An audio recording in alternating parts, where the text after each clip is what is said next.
Hi all, അസ്സലാമു അലൈക്കും. പുതിയൊരു വീഡിയോയിലേക്ക് എല്ലാവർക്കും സ്വാഗതം. ഇന്നത്തെ വീഡിയോ നോമ്പെട്ടിലെ വിശേഷങ്ങളാണ് കേട്ടോ.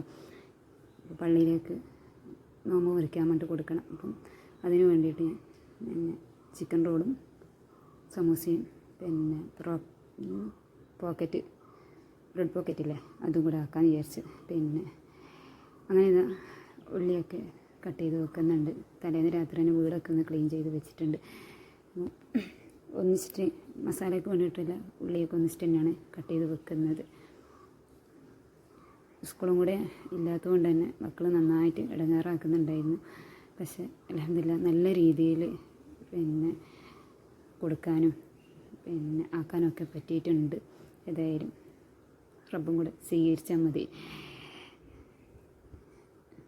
കാരണം നോമ്പൊക്കെ എടുത്തിട്ട് നമ്മൾ 10-50 ഒരു ഐറ്റംസ് 50ഓളം ആക്കണം. അപ്പം അത്രയൊക്കെ ആക്കിയിട്ട് നമ്മൾ അവസാനം കൊണ്ടുപോയിട്ട് ഓരോരുത്തരേക്കും എത്തുന്ന സമയത്ത് അതിനെന്തെങ്കിലും ഒരു പിന്നെ എന്താ പറയുക കുറവുകളുണ്ടെങ്കിൽ അത് ഭയങ്കര പ്രയാസമായിരിക്കും അല്ലേ.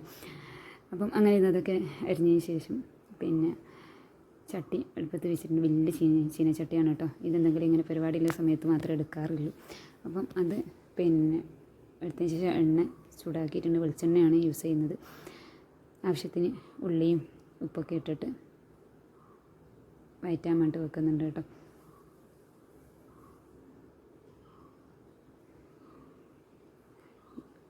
അടുക്കളയിലേക്ക് 6 മണിയാകുമ്പോൾ തന്നെ കയറിയിട്ടുണ്ട് കേട്ടോ.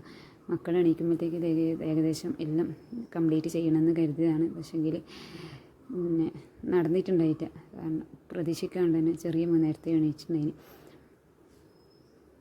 ഇതിൻ്റെയൊക്കെ ഇടയ്ക്ക് കുഞ്ഞേക്കുള്ള ഫുഡ് കൊടുക്കുന്നുണ്ട്. പിന്നെ അവരെന്തെങ്കിലും കുരുത്തക്കേട് ഒപ്പിക്കുമ്പം അതിൻ്റെ ബൈക്കിൽ പോകുന്നുണ്ട്, ഒക്കെ ചെയ്യുന്നുണ്ട് കേട്ടോ. അങ്ങനെ അതാണ് പിന്നെ അടുപ്പത്താക്കിയ ശേഷം ഞാൻ ബ്രെഡിന് വേണ്ടിയിട്ട് ബ്രെഡ് മുക്കി പൊരിക്കാൻ വേണ്ടിയിട്ടുള്ള ബാറ്റർ റെഡിയാക്കണം കേട്ടോ. അതിന് വേണ്ടിയിട്ട് 3 മുട്ടയാണ് ഞാൻ എടുത്തത്. ആദ്യം 2 മുട്ട ഒഴിച്ച് നോക്കി. പക്ഷേങ്കിൽ എനിക്ക് തോന്നി ഒരു മുട്ടയും കൂടെ വേണമെന്ന്. അങ്ങനെ 3 മുട്ടയും കുറച്ച് കോൺഫ്ലവർ കൂടിയും കുറച്ച് മൈദയും കൂടെ പിന്നെ മിക്സ് ആക്കുന്നുണ്ട് കേട്ടോ. പഴമൊക്കെ പൊരിക്കുന്ന ആ ഒരു ലൂസിലാണ് പിന്നെ ഈ ഒരു പിന്നെ മാവ് റെഡിയാക്കിയിട്ട് എടുത്തത് കേട്ടോ. ഇത് പിന്നെ ബ്രെഡ് ക്രംസിൽ മുക്കാനോ ഒന്നും നിന്നിട്ട് ഡയറക്റ്റ് ഈ ഒരു മാവിൽ മുക്കിയിട്ട് എണ്ണയിൽ നിന്ന് ഫ്രൈ ചെയ്തെടുക്കുകയാണ് ചെയ്തത് കേട്ടോ. നല്ലൊരു പിന്നെ ക്രിസ്പിനെസ് ഉണ്ടായിരുന്നു കോൺഫ്ലവറൊക്കെ ചേർത്തത് കൊണ്ട് തന്നെ. ഞാനിതിൽ പിന്നെ മിക്സി അധികം യൂസ് ആക്കിയിട്ടേ ഇല്ല കേട്ടോ. ആകെ മിക്സി ഞാൻ യൂസ് ആക്കിയത് മയോണൈസ് ആക്കാൻ വേണ്ടി മാത്രമായിരുന്നു. ബാക്കിയൊന്നും ഞാൻ മിക്സി യൂസ് ആക്കിയിട്ടുണ്ടായില്ല. ചോപ്പർ ഉപയോഗിച്ചിട്ടായിരുന്നു പിന്നെ പച്ചമുളകും ഇഞ്ചിയൊക്കെ പിന്നെ ചോപ്പ് ചെയ്തെടുത്തത്. അതുപോലെ ചിക്കൻ ഒക്കെ ചോപ്പർ ഉപയോഗിച്ചിട്ട് തന്നെയായിരുന്നു എടുത്തത്. ശരിക്കും പറഞ്ഞാൽ അതിൻ്റെ ഉപയോഗമൊന്നും ശരിക്കും അറിയത്തില്ലായിരുന്നു. ഇപ്പോൾ അത് യൂസ് ചെയ്തു പിന്നെ നമുക്കതൊരു പിന്നെ അത് ഭയങ്കര ഒരു യൂസ്ഫുള്ളായ ഒരു സാധനം തന്നെയാണ് കേട്ടോ. നമ്മൾ 100-300 റുപ്യൊക്കെ കൊടുത്തിട്ട് അത് വാങ്ങിയാൽ ഒരിക്കലും പിന്നെ നഷ്ടമാവില്ല, മുതലാകുന്നതല്ലാണ്ട്. എനിക്കത് ഹൗസ് ഫാമിന് കിട്ടിയതായിരുന്നു ആ ഒരു ചോപ്പർ. പിന്നെ അതവിടെ ആക്കിയിട്ട് പിന്നെ അടുത്തത് ഞാൻ റോളിന് വേണ്ടിയിട്ടുള്ള മാവും കൂടെ റെഡിയാക്കുകയാണ് കേട്ടോ.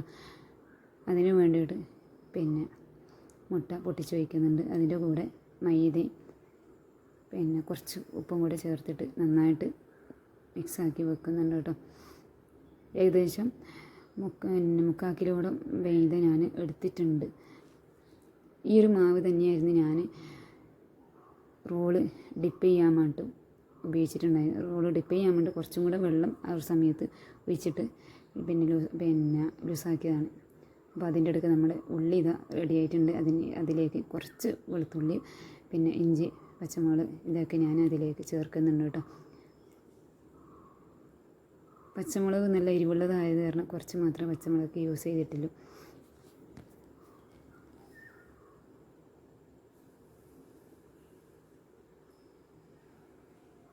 പിന്നെ അതിൻ്റെ പച്ച മണം മാറിക്കഴിഞ്ഞ ശേഷം കുറച്ച് ചിക്കൻ മസാല, ഗരം മസാല, കുരുമുളക് പൊടി ഇതൊക്കെ ആഡ് ചെയ്യുന്നുണ്ട് കേട്ടോ. എൻ്റെ വോയിസ് ഓവറിലെന്തെങ്കിലും പിന്നെ മിസ്റ്റേക്ക് ഉണ്ടാകും. കാരണം 2 വട്ടമാണ് ഞാനിത് വോയിസ് ഓവർ കൊടുത്തത്. ആദ്യം വോയിസ് ഓവർ കൊടുക്കുന്ന സമയത്ത് മോന് ഇടങ്ങാറായിക്കൊണ്ട് നിന്ന് മോൻ്റെ സൗണ്ട് വന്ന്, പിന്നെ രണ്ടാമത് വോയിസ് ഓവറെല്ലാം കൊടുത്തിട്ട് അപ്ലോഡ് ചെയ്ത സമയത്ത് കോപ്പിറൈറ്റ് വന്ന് ഇതിപ്പോൾ 3ാമത്തെ തവണയാണ് വോയിസ് ഓവർ കൊടുക്കുന്നത്. ഓക്കെ, വീഡിയോ ഇഷ്ടപ്പെട്ടെങ്കിൽ എല്ലാവരും സപ്പോർട്ട് ചെയ്യണം, ഷെയർ ചെയ്യണം. ഇപ്പോഴും കുറേ പേര് സബ്സ്ക്രൈബ് ചെയ്യാണ്ടാണ് വീഡിയോസ് കാണുന്നുള്ളത്. ഒന്ന് എല്ലാവരും സബ്സ്ക്രൈബും കൂടെ ചെയ്യണം കേട്ടോ. പിന്നെ എന്തെങ്കിലുമൊക്കെ ഒന്ന് കമൻറ്റും കൂടെ ഇടണേ.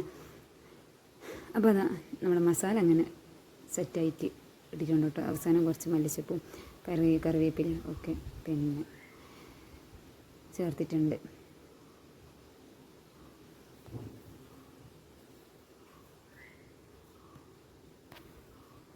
പിന്നെ ആക്കി ഫുഡൊക്കെ എല്ലാവർക്കും നന്നായിട്ട് ഇഷ്ടപ്പെട്ടിട്ടുണ്ടായിരുന്നു. പിന്നെ കുറ്റം പറയുന്നവരെന്തായാലും അത് കുറ്റം പറയും, അത് അങ്ങനെ വിടുക. ഓക്കെ. പിന്നെ പള്ളിയിലേക്കും കൊടുത്ത് ഞാൻ ഇവിടുത്തെ നിയസാര ഉമ്മാക്ക് പിന്നെ അമ്മായിക്ക് അതുപോലെ അയൽവതിയിലെ പേർക്കും കൂടെ കൊടുത്തിട്ടുണ്ടായിരുന്നു കേട്ടോ. കാരണം ഇതൊക്കെ നമുക്ക് കിട്ടുന്നൊരു സന്തോഷമാണ്. എന്തെങ്കിലുമൊക്കെ ഫുഡ് ആക്കുക, കൊടുക്കുക എന്ന് പറഞ്ഞിട്ട് അതിന് നമ്മളോട് എന്താ പറയുക നല്ല രീതിയിൽ കൊള്ളാമല്ലോ എന്നുള്ളതൊക്കെ കേൾക്കുമ്പോൾ ഭയങ്കര സന്തോഷമാണ്. അല്ലേ, നമുക്ക് ഇത്രയൊക്കെ എഫേർട്ട് ഇട്ടതിനുള്ളൊരു റിസൾട്ടാണ് അതൊക്കെ. നല്ല വാക്കുകൾ പിന്നെ നല്ല കാര്യങ്ങളും ഒക്കെ. ഓക്കെ. അതിനുശേഷം ഞാൻ ബ്രെഡ് ഇതാ 4 സൈഡും ഒന്ന് കട്ട് ചെയ്ത് വെക്കുന്നുണ്ട്. ഈ ഒരു കട്ട് ചെയ്ത ഭാഗമാണ് കേട്ടോ ഞാൻ ബ്രെഡ് ക്രംസായിട്ട് യൂസ് ആക്കിയിട്ടുണ്ട്. ഏകദേശം എനിക്കൊന്ന് 4 കവറോളം ബ്രെഡാണ് എടുത്തത്. പിന്നെ ഇച്ചുവിന് നോമ്പുണ്ടായിട്ട് മൂത്താക്ക് നോമ്പുണ്ടായിട്ടുണ്ടായില്ല. ഞാൻ നോമ്പ് എടുപ്പിക്കാതിരുന്ന കാരണം എന്നെ എന്തെങ്കിലുമൊക്കെ ഹെൽപ്പ് ചെയ്യണമെങ്കിൽ ആൾ വേണം. നല്ല മൂടാണെന്നെങ്കിൽ എല്ലാം ചെയ്തു തരും കേട്ടോ. മാഷാ അല്ലാഹ്. അതിൻ്റെ ഇടയ്ക്ക് ഞാൻ മറ്റേ മക്കളൊക്കെ നല്ല പുസ്തകം നടന്ന് കാണിക്കുന്നുണ്ട്.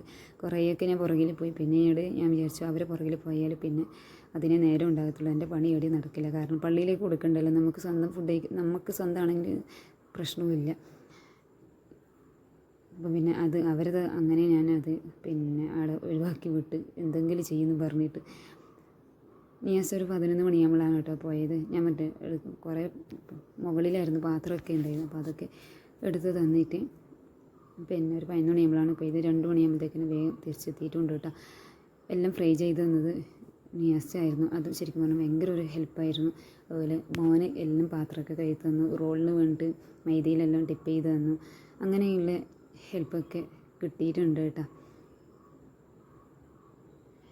അതാണ് സെറ്റാക്കിയ ശേഷം ഞാനിതാ പിന്നെ ഓട് വെച്ചിട്ടുണ്ട് ദോശ ഇടാൻ വേണ്ടി. എൻ്റെ ഫ്രൈ ഫാം സ്ക്രാച്ച് വീണിട്ട് അതിൽ പിന്നെ ദോശ ഇടാൻ വേണ്ടി പറ്റുന്നില്ല. ഞാനങ്ങനെ പത്തിരിടുന്ന ഓട്ടിലാണ് ഇതാക്കുന്നത്.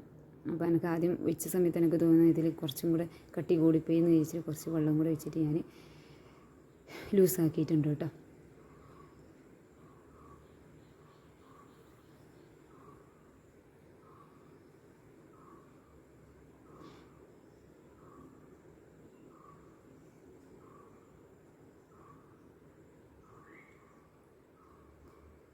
ദോശയുടെ മാവ് എപ്പോഴും പിന്നെ എന്താ പറയുക നൈസായിട്ട് ഉണ്ടാകലുണ്ട്. ശരിക്കും പറഞ്ഞാൽ എന്നോട് പലരും പറഞ്ഞു എന്തിനാണ് ഇത്ര നൈസായിട്ട് ചുടുന്നത് ചോദിക്കണ്ടേ. പക്ഷേ എനിക്ക് അവർ നൈസായിട്ട് കിട്ടിയാലേ എനിക്ക് ശരിയാകത്തുള്ളൂ. അതുപോലെ തന്നെ പത്തിലായാലും അങ്ങനെ തന്നെയാണ്. എൻ്റെ സുഹൃത്തുക്കളൊക്കെ പറയും നിൻ്റെ ഇത്രയും നേരിയ പത്തിലാണോ എന്നുള്ളത്. കാരണം എനിക്ക് അങ്ങനെയാണ് ഇഷ്ടം. അത്രയും പിന്നെ തിന്നായിട്ട് ആക്കുന്നതാണ് ഇഷ്ടം. അതുപോലെ ഇവിടുന്ന് നിയാസാക്കായാലും ഒരുപാട് കട്ടിക്കൊന്നും ഇഷ്ടമല്ല ദോശയായാലും പത്തിലായാലും. പിന്നെയെന്ന് വെച്ചാൽ നമ്മൾ ഏതൊരു കാര്യം ഇഷ്ടത്തോടെ നമ്മൾ ചെയ്യുകയാണെങ്കിൽ തീർച്ചയായിട്ടും നമുക്കൊരു ബുദ്ധിമുട്ടോ ഒരു മടുപ്പോ ഒന്നും വരില്ല. പ്രത്യേകിച്ച് എന്ന് പറയുന്നത് നമ്മൾ മറ്റുള്ളവർക്ക് കൊടുക്കുന്ന കാര്യം അല്ലെങ്കിൽ നല്ല കാര്യത്തിന് വേണ്ടി ചെയ്യുമ്പോൾ നമുക്ക് അങ്ങനെ ഒരു വലിയൊരു മടുപ്പ് കാര്യങ്ങളൊക്കെ തോന്നില്ല അല്ലേ. എന്ത് കാര്യങ്ങളാണെങ്കിലും പൂർണ്ണമായിട്ടുള്ള തൃപ്തിയോടെയും പൂർണ്ണമായിട്ടുള്ള മനസ്സോടെയും കൂടി നമ്മൾ ചെയ്യണം. എന്നുണ്ട് അതിൻ്റെ ഇടയ്ക്ക് ഉമ്മ പാത്രം കഴിയുന്ന സമയത്തുണ്ട് പറയുന്നത് ഉമ്മ ഇതാ മറ്റേ യൂട്യൂബിലിട്ടെങ്കിൽ ഞാൻ പറഞ്ഞേക്കാം എന്നൊക്കെ പറയുന്നുണ്ട് കേട്ടോ. നിയാസ് അത് ഫ്രൈ ചെയ്ത് തരുന്നുണ്ട്. പിന്നെ വീഡിയോസിലൊന്നും അധികം നിൽക്കാൻ താല്പര്യമില്ലാത്ത ആളാണ്. അപ്പോൾ ഇത് നമ്മളെ ഫൈനൽ ലുക്ക് ഇതാണ്. അൽഹംദുലില്ലാ എല്ലാം റെഡിയാക്കി പിന്നെ പാത്രത്തിലാക്കിയ സമയത്താണ് ഒന്ന് റാഹത്തായി കിട്ടിയത്. പിന്നെ ഈ പിന്നെ ബ്രെഡ് പോക്കറ്റ് ആക്കിയെന്ന് ഇതൊന്നും ഞാൻ എടുത്തിട്ടില്ല കേട്ടോ. അതിനുള്ളൊരു സമയമൊന്നും കിട്ടിയിട്ടുണ്ടായിട്ട് അങ്ങനെ അതെല്ലാം കൊടുത്ത ശേഷം നോമ്പ് മുറിച്ചതിന് ശേഷം മക്കൾ വരുന്നുണ്ട്. ചെറിയ മോനും കൂടെ പോയിട്ടുണ്ടായിരുന്നു. അപ്പം വീഡിയോ ഇത്രയും ഇഷ്ടപ്പെട്ടെങ്കിൽ എല്ലാവരും സപ്പോർട്ട് ചെയ്യണേ. ബൈ.